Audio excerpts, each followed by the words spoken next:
Boa noite. Trago-lhe uma boa notícia e duas más. Portugal vai sofrer um sismo igual ou pior ao do Haiti. Os cientistas garantem que pode acontecer a qualquer momento. A Grande Lisboa, de Santarém a Setúbal, o litoral do Alentejo e do Algarve correm os maiores riscos. A boa notícia é que a engenharia já sabe como fazer prédios capazes de resistir ao mais violento dos terremotos. E tem soluções para reforçar a segurança dos edifícios antigos. Finalmente, a pior notícia de todas.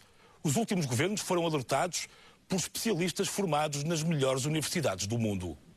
Não fizeram nada. Há 2 anos, a maioria socialista chumbou um projeto que permitia que Portugal começasse a ter uma política séria de proteção da população e dos edifícios. Os estudos oficiais calculam que o próximo grande sismo vai causar dezenas de milhares de mortos. É uma catástrofe anunciada. Eu diria que se tivermos aqui um sismo com as características do Haiti, portanto um sismo de magnitude 7, a cerca de 16 km da capital, a maior parte do que vemos aqui vai ficar em cacos. Ou seja, a maior parte desta parte da cidade desaparece.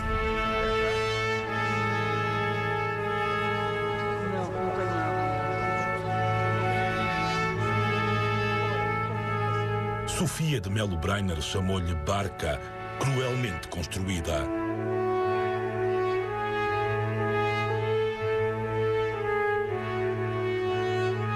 O pior, para quem sabe e ama a cidade, é imaginar Lisboa no dia seguinte ao próximo grande sismo. Estaria aqui fortemente emocionado porque já não veria uma boa parte da cidade de Lisboa, que é a minha cidade. Era previsível que tivessem desaparecido uns quantos edifícios na Moraria, na zona da Encosta da Graça, na Baixa Pombalina, na Avenida da Liberdade. Portanto, muitos destes que nós estamos a ver e que se estendem por aí até às zonas novas, das chamadas Avenidas Novas, do bairro Camões, do bairro da Liberdade, etc. Muitos destes edifícios estariam provavelmente muito danificados ou com colapsos muito significativos. Não é?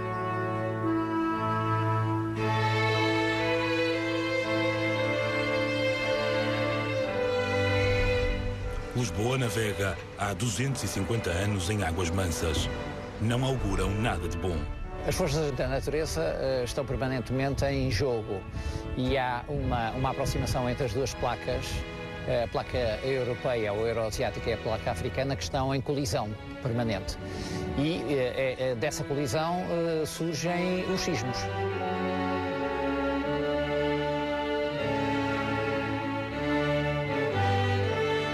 Durante o século XVIII e XIX e o século XX tem vindo a crescer as tensões. Portanto, elas vão ter que se libertar algum dia. Quando? Não sabemos.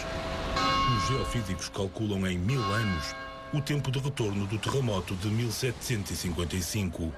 Mas isso não impede a tragédia de chegar a qualquer momento. Pode ser amanhã, pode ser depois de amanhã, portanto é impossível nós pensarmos que foi em 1700, ou é errado, pensarmos que foi em 1755 e só será em 2755.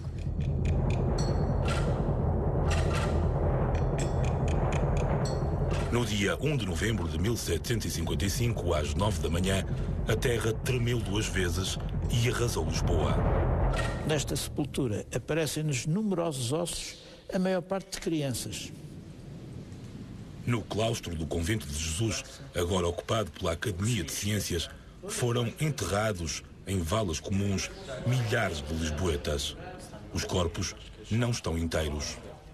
Este aspecto dramático de encontrarmos restos de uma quantidade de indivíduos que nesta altura eu estou a estimar, é uma estimativa grosseira, atenção, não é um número rigoroso, mas que à vontade umas 3.000 pessoas.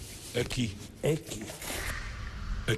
a repetição de um grande terremoto é inevitável.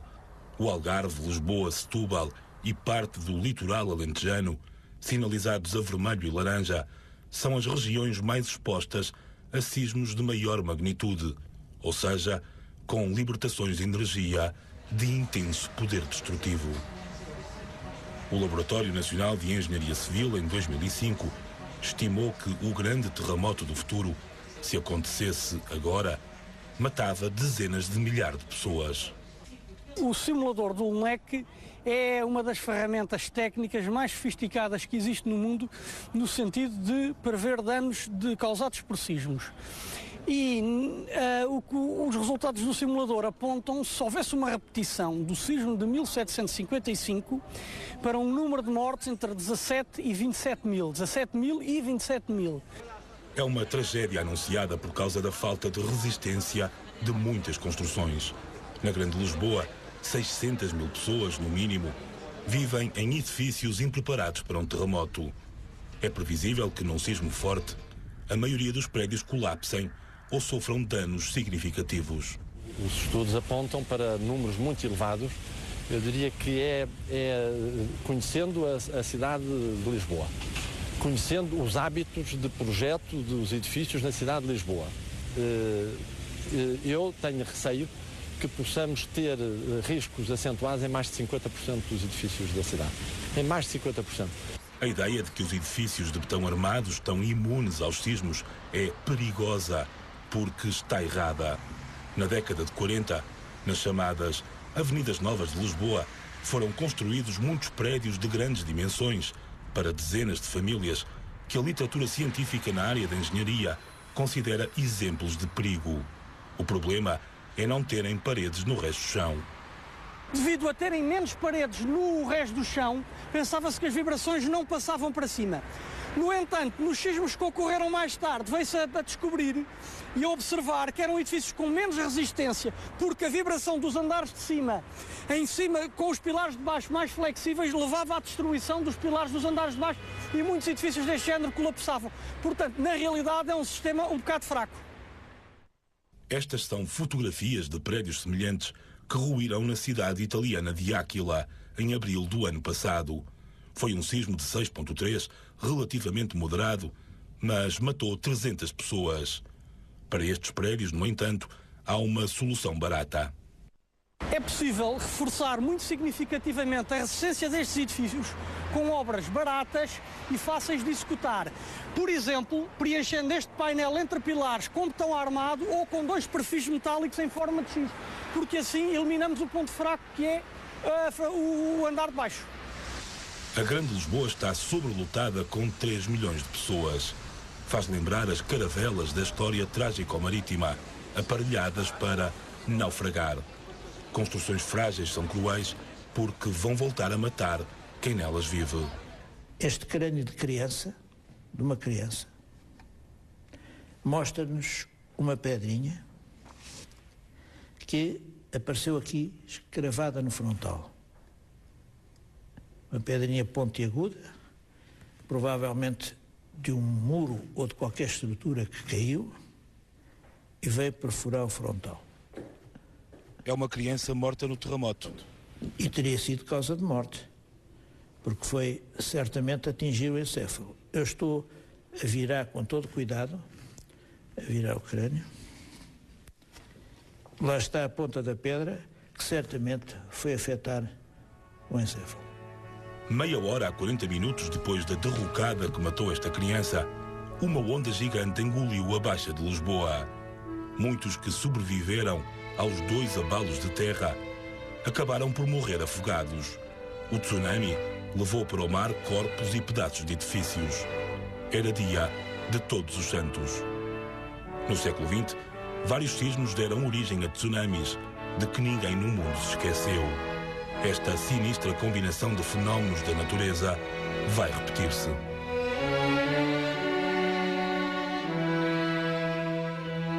Quais as regiões do país mais expostas a um tsunami? Sem dúvida, a costa sul do Algarve, toda a costa oeste até mais ou menos a latitude de Lisboa, Cascais, toda essa zona, sobretudo ali a zona da Fonte da Telha, toda a zona do Bugio, Seixal, Trafaria, Passo de Arcos, Oeiras, toda essa zona será inundada. Aqui na Baixa Lisboeta, a zona frente ao Terreiro do Passo, a zona de Cacilhas, toda essa zona será inundada. Grandes terremotos e tsunamis não trazem só morte e destruição. No Museu da Academia de Ciências estão guardados ossos que nos contam uma história chocante. A tragédia mergulhou a cidade numa miséria tão grande que os habitantes, desesperados, mataram a fome com carne humana. Houve violência e houve até canibalismo. Outro exemplar nos mostra exatamente isso. Uma sucessão de golpes, e golpes neste caso com um facão ou com uma espada ou qualquer coisa dessa, com um instrumento cortante, mas mais pesado, em que se vê perfeitamente uma sucessão de golpes e golpes paralelos, justamente para procurar descarnar. É como se faz hoje um presunto? O processo basicamente é o mesmo.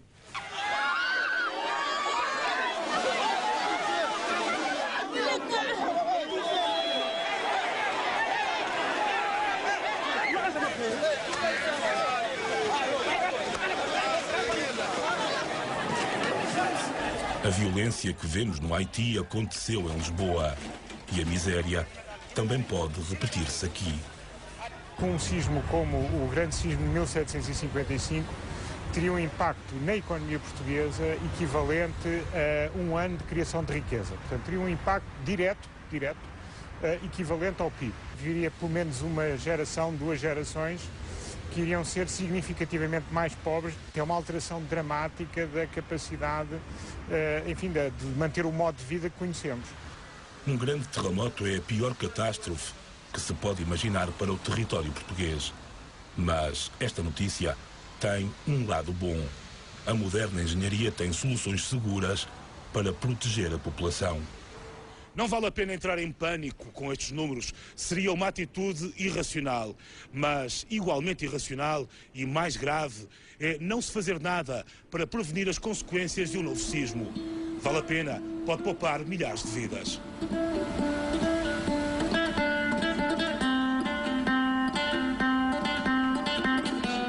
255 anos depois, Lisboa está quase esquecida. Mas as ruínas do Convento do Carmo lembram, pelo menos aos turistas, que esta é a cidade destruída pelo grande terremoto. A repetição é inevitável, mas a tragédia pode ser prevenida. A única forma de estarmos prevenidos é construirmos prédios, infraestruturas e tudo o necessário para resistir aos sismos, independentemente da data em que ocorram. O professor garante que se eu construir o meu prédio, aplicando os conhecimentos técnicos atuais, pode resistir a qualquer sismo plausível que possa ocorrer aqui. Um prédio bem feito na capital do Haiti teria resistido ao sismo. E um prédio bem feito em Lisboa resistiria a um sismo tipo 1755? Resiste a de 1755 ou pior ainda se for preciso.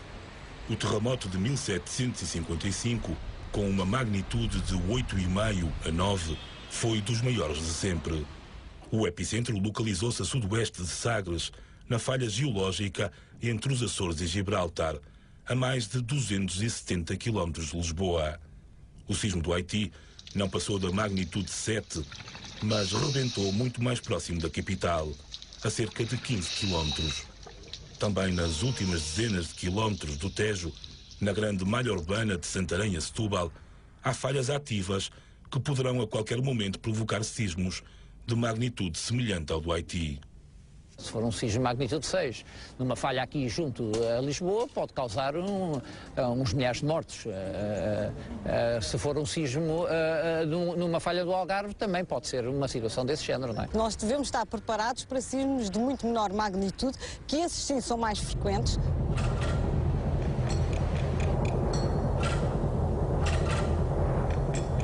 Os Açores não estavam preparados. Nossa Senhora da Luz, nossa freguesia, Senhor.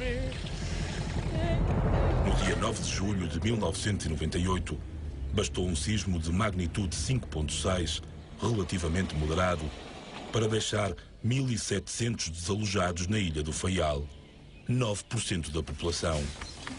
A maioria teve tempo de sair de casa e fugir para campo aberto, mas isso não seria possível nos bairros de Lisboa com ruas mais estreitas do que a altura dos prédios. 8 pessoas morreram. Esta casa velha resistiu porque tinha beneficiado de obras de reforço antissísmico. A casa ao lado ficou reduzida a pó. Esta imagem mostra, elucida de uma forma, eu diria, definitiva, que quando alguém, uma entidade pública ou privada, empreende uma operação de reabilitação, é mau, muito mau, para não dizer mais do que isso, quase criminoso, não ter em conta a necessidade de fazer o reforço sísmico. A Assembleia da República, presidida por um açoriano, quando fez obras de remodelação, descobriu que o plenário, em caso de sismo, se transformaria num cemitério. A parede nas costas de Jaime Gama, que tem mais de 20 metros de altura e se prolonga para lá do teto até à cúpula do edifício, cairia sobre os deputados. Podemos imaginar no cenário pior, se esta parede tombasse para dentro da sala das sessões, destruía completamente a sala de sessões, destruía os espaços perdidos. Estamos a imaginar que são centenas de metros cúbicos de alvenaria, ou seja, mais de 1000 toneladas de material que pode colapsar. Isso seria uma coisa absolutamente catastrófica. Suficiente para enterrar quem estivesse nas bancadas parlamentares. Isso certamente. Depois do reforço sísmico, que não excedeu 20% dos custos totais da obra, o plenário já não vai matar os deputados durante um sismo. A garantia é do autor desse projeto. Não vai colapsar nem a parede da presidência, nem nenhum elemento de toda esta estrutura. O Parlamento passou de ratoeira à exceção. O risco sísmico dos monumentos e da maioria dos equipamentos públicos, como prisões, escolas e hospitais, não foi ainda sequer objeto de estudo. Eu acho que nós estamos na pior situação possível, é que nem sequer sabemos em que estado é que nos encontramos. Nada garante que o maior hospital de Lisboa possa assistir os feridos do próximo terremoto, pela razão simples de que ele próprio também pode cair. Foi construído numa época em que os projetos não incluíam ainda cálculos de resistência sísmica. O que se passa com estes edifícios, uma das características em termos estruturais, é que têm pouca ductilidade. O que é que isso significa? É que quando há um sismo, o chão abana debaixo do edifício. Se tivermos aqui o edifício, o chão abana por baixo. As acelerações ao nível do chão transmitem-se para cima e geram-se forças no edifício que têm que ser transmitidas à fundação. Ora, nos edifícios com pouca ductilidade, essas forças são mais elevadas. E normalmente estes edifícios tinham pouca capacidade de deformação e por isso não têm normalmente um comportamento sísmico adequado. O outro Hospital Central de Lisboa está instalado num edifício mais antigo.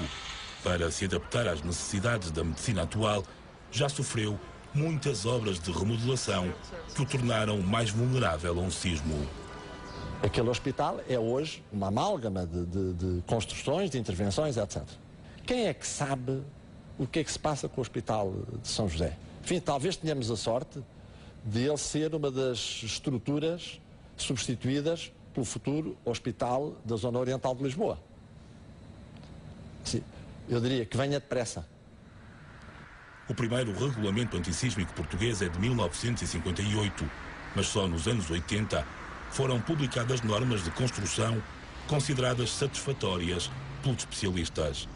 O problema é que é fácil violar a lei porque ninguém fiscaliza. E os edifícios que se fazem hoje, dos anos 2000, ao menos esses são seguros? Não são. Infelizmente, eu gostava de poder dizer, são todos seguros. Não é verdade. Nas obras acontecem coisas como esta, um pilar torto à nascença. Mas a legislação da construção confia na bondade do mercado. Nos termos do Decreto-Lei 177 de 2001, as declarações de responsabilidade dos autores dos projetos constituem garantia bastante do cumprimento das normas legais. É quanto basta. Só que a pressão sobre projetistas e construtores é para fazerem depressa e barato. Há projetistas medíocres, há construtores medíocres e fiscalizações medíocres. Edifícios privados ou também grandes edifícios públicos? Estamos a falar de edifícios privados e estamos a falar de edifícios públicos. Dos anos 2000? Dos anos 2000. Já no que toca à reabilitação de edifícios, o problema é mais grave porque nem sequer existem regras. Muitas câmaras municipais financiam as obras para reabilitar prédios de habitação, mas a maioria são obras de fachada. A regra geral, essas obras não são feitas a ter em conta a resistência. No fundo, o que se faz é uma espécie de peeling ao edifício. Fica mais bonito, mas se era um baralho de cartas, continua a ser um baralho de cartas. Isso é um problema porque há pessoas que vão morrer nesses edifícios reabilitados. E ninguém assume a responsabilidade. Ou melhor, seria bom saber se os políticos que promoveram essas obras assumem a responsabilidade pela morte dessas pessoas. A indignação dos peritos com o poder político é o resultado de uma história triste com mais de 10 anos. A Sociedade Portuguesa de Engenharia Sísmica anda há 10 anos em reuniões com deputados e gabinetes governamentais. Ofereceu estudos, livros e soluções concretas. Falou quase sempre para o boneco. Reunimos diversas vezes com deputados, chefes de gabinete, elementos ligados à Presidência da República e falámos até com o engenheiro Guterres. Tínhamos entregue essa documentação no gabinete do Primeiro-Ministro, quando ele era Primeiro-Ministro, mas por qualquer motivo ele não chegou a ver essa informação. Os constantes alertas só produziram resultados em março de 2004, quando deu entrada na Assembleia o projeto de resolução número 234 da 9ª legislatura, subscrito por deputados da maioria PSD-CDS. Recomendava ao Governo exigência de segurança estrutural antissísmica nos programas de reabilitação urbana, controle de qualidade dos edifícios novos, debate público sobre o risco sísmico e formas de prevenção. Havia, de resto, o próprio compromisso do Governo de que este projeto não ficaria na gaveta. Infelizmente, a legislatura acabou, o projeto caiu e daí não ter sido aprovado. O terremoto político que derrubou o governo de direita foi suficiente para arrasar à nascença a política de reforço sísmico. A reabilitação urbana, a fiscalização e até a prevenção pública foram novamente enterrados. No caso de sismos como o de 1969, como 1755, no caso de Portugal, as pessoas sentiram o sismo e, portanto, a primeira coisa que têm que fazer é afastar-se da linha de costa, é sair da praia. Quando no Algarve se levantou o boato da chegada de um tsunami, muita gente correu às praias para ver e fotografar o seu próprio afogamento. Se fosse a sério, teria sido uma catástrofe. Em todos os hotéis perto da zona de costa, as pessoas, se não tiverem tempo, deverão fugir para os andares mais elevados e deverão imediatamente abandonar as praias a pé, deixando os carros, etc., os seus pertences e abandonar para o mais longe possível que puderem ir, até que a Proteção Civil diga que é seguro voltar. Em 2008, depois de uma nova onda de reuniões dos peritos com deputados de todos os partidos, foi o PCP a pegar no assunto. Um novo projeto de resolução chegou finalmente ao plenário.